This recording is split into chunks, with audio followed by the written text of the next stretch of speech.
চারটা জন এক পাশ তখন দাঁড়াইছে, দাঁড়ানোর পর রচনা শিক্ষক সন্ধান মারি দিচ্ছে। আচ্ছা আচ্ছা, মারি দেওয়ার পরে ড্রাইভার এবার দুজন দুই সাইডে নেমে পড়ছে। আচ্ছা, তখন গাড়িজনে নিচে পড়ছে। গাড়িতে কি যাত্রী ছিল ওই সময়? হ্যাঁ, গাড়িতে যাত্রী ছিল। শাহমকদম থানা, মেয়ের বাসায়। মেয়ের বাসায় মেয়ের বাসায় কোথা থেকে উঠছিলেন? উল্লাপাড়াতে, ওই যে উল্লাপাড়া বাস স্ট্যান্ড আছে না, হ্যাঁ হ্যাঁ, ওইখান থেকে রতন গাড়ি। এই দুর্ঘটনা কখন ঘটছে? এটা 1.5 ঘন্টা আগেই করছে। ওই গাড়ি 7টার সময় ছাড়ে না। 1.5 ঘন্টা আগে আর আপনি গাড়ির ভিতরেই ছিলেন? গাড়ি আপনাদের জাতির কোনো সমস্যা হয় নাই? অনেক যাত্রীর সমস্যা হয়েছে।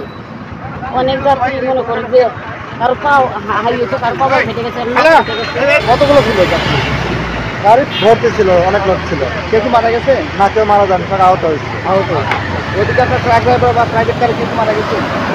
কোনো জায়গায় লোক মারা যায়নি, তো শুধুমাত্র ট্রাকের হচ্ছে ড্রাইভারের হচ্ছে পা দুটাই নষ্ট হয়ে গেছে। নাটোর বড়াইগ্রাম থানা মোড় অটোভ্যান এবং মোটরসাইকেল মুখোমুখি সংঘর্ষে আহত হয়েছে মোট 5 জন।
একটি দুর্ঘটনা সারা জীবনের কান্না, তবে রাস্তায় চলাচলের সময় অবশ্যই সতর্কতার সাথে চলাচল করা উচিত।